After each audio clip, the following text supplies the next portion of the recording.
siis on veel ka need aja juhtimise märtrid. Need on ka üks päris kohutav kontingent, ma ütleksin. Miks?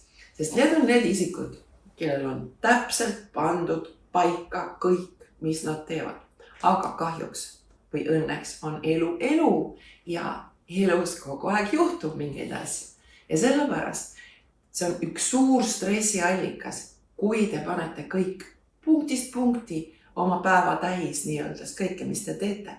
Sest et sellega te tegelikult kogu aeg tekitate endale negatiivset stressi.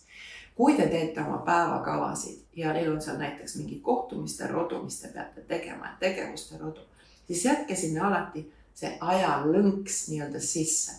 Sest et see ei pruugi isegi teist sõltu olla, kui keegi jääb näiteks hiljaks ja läbi selle omakorda hakkab teie ideaalne päevakava, mida te tahtsite siis nii-öeldes näha oma päevas paigast ära minema. Ehk siis ärge olge aja juhtimise märtrid.